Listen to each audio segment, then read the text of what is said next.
Welcome back to Stamping at the Warren. I'm Kim Tolton, an independent Stampin' Up demonstrator living in Essex in the UK, and today I'm going to be showing you how to use your embossing folders as a stamps, and that is how I've created the background effect using this fabulous Woodland textured impressions embossing folder. And what I've done is actually sponge the cardstock first and then inked up the embossing folder and then run it through my Big Shot. So I'll show you how I did all of that. So to start with, I'm just going to leave this over here. To start with, you want to make your card base, and today I'm using a slightly different size to usual, so I'm not doing an A6, we're doing a 6-inch square card. So you want to trim your piece of thicker whisper white cardstock to 12 inches by 6 inches, and then using your stamping trimmer or your like the scoring blade on your stamping trimmer or your scoring tool, you just want to score that long side at 6 inches. Fold so that the crease will be tucked away inside that card base. Use your bone folder to burnish the fold to make it nice and crisp, and then pop that to one side. Next, you want a piece of very vanilla cardstock. I went with this just because it's a bit more organic for me.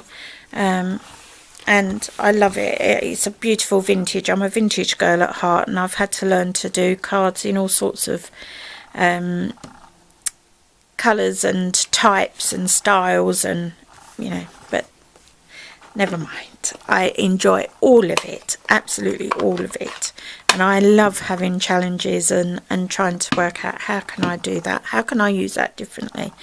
So sponging first of all, so I've got a 1/4 of a stamping sponge here that I'm just going to ink up with Mossy Meadow ink, and just because it's the first time it's been used, just ink it up a bit and then ink it off onto your grid paper or some scrap paper.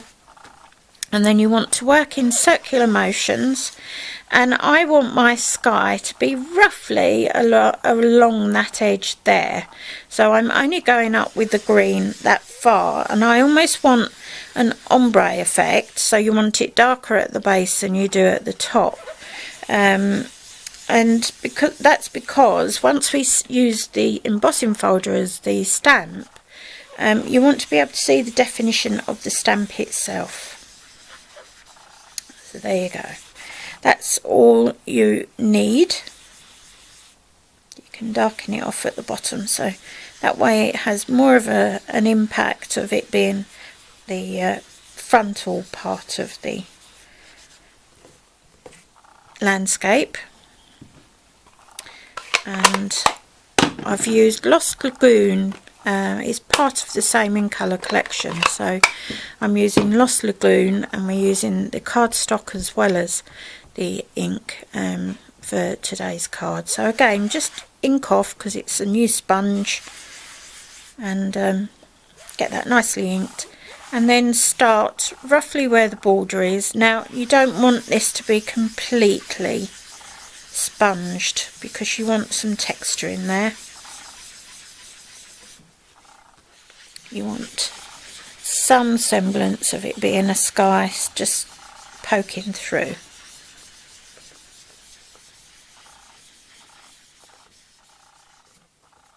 And that's probably going to be quite a nice moody sky, I think. Now I'm also going to add in a little bit of pink.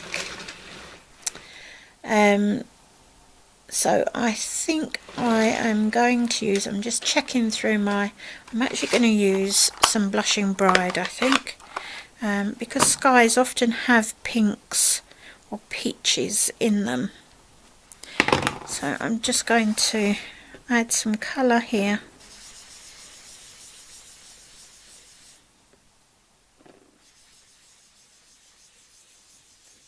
So it's like a night sky as dusk is coming. That's the the effect that I want. Okay. Now the inks will lighten up quite considerably as they dry, so don't worry too much about the intensity of the colour. It does change. Now this is the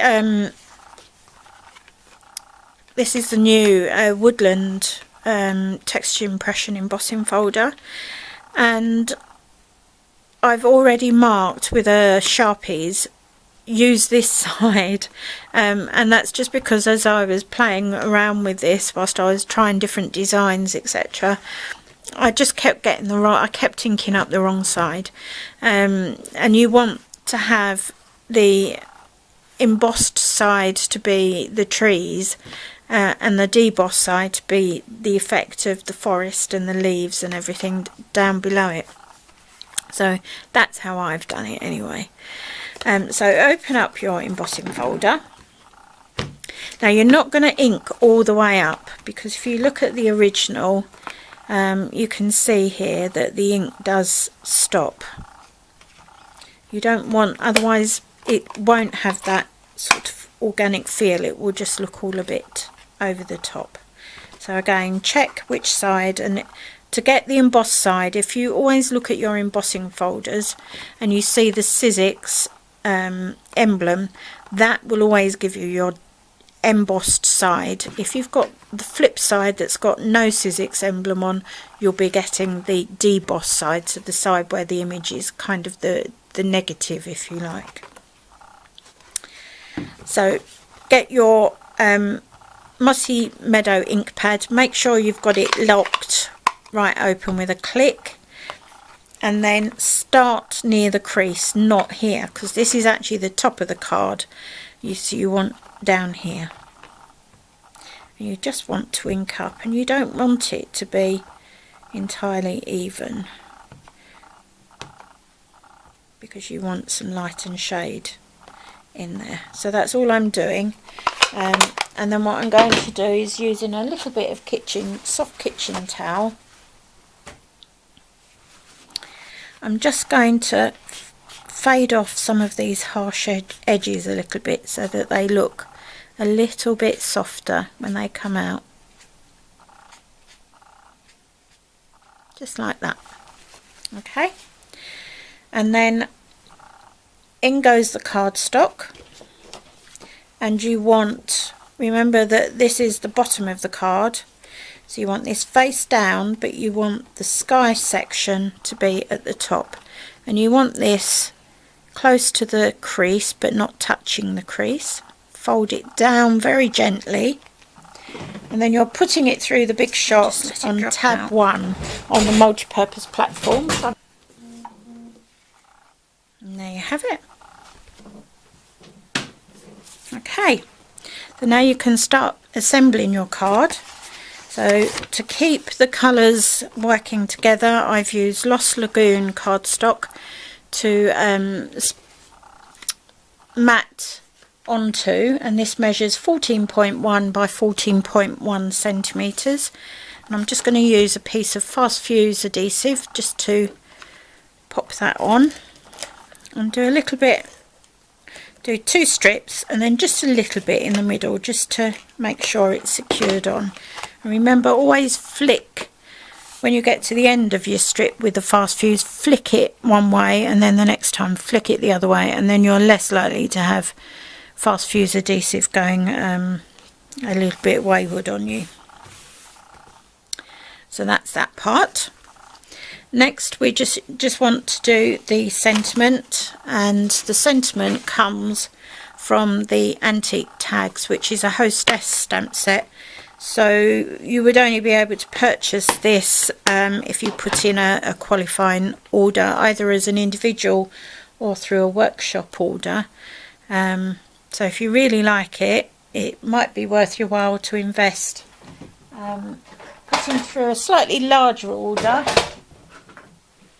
and getting the stamp set. Right, so onto just a piece of scrap very vanilla cardstock, and using the soft suede classic ink pad, Stamp Up the stamp, the Christmas sentiment, and this one coordinates with the washi label tag, and straight down and up and in with the punch. So you can see here the washi label punch, and it completely coordinates with that.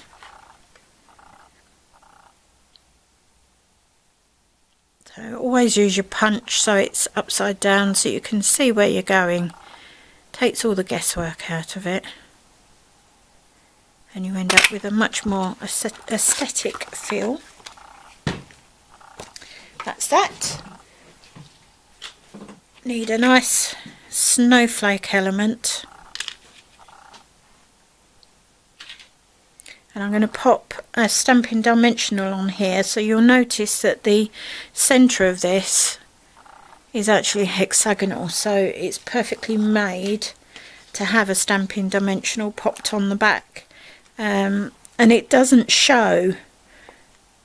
Once it's mounted and you turn it over, it just doesn't show. Before you put it on the card, I'm going to use one of these lovely metal rimmed pearls, and I think quite a big one. I want it to make an impact. So I just peel the backing off, just paper backing, pop it on my paper piercing tool and pop that on the back. Now it's just an assembly job. So some fast fuse on the back of this.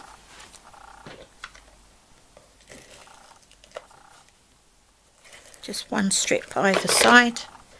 That can go on your card base. Now you can either have it so it stands with the fold sort of at the top, or you can have it side opening. It's up to you. I like this type of card. I do like it to be so it's a mounting fold, so it's got the opening at the bottom.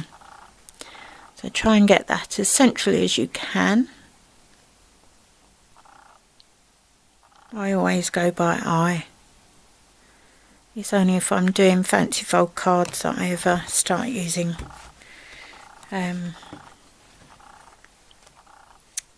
rulers and things. Right, Stampin' Dimensional for this. And that just goes down, followed by your snowflake element. And there you have it. How quick and simple was that?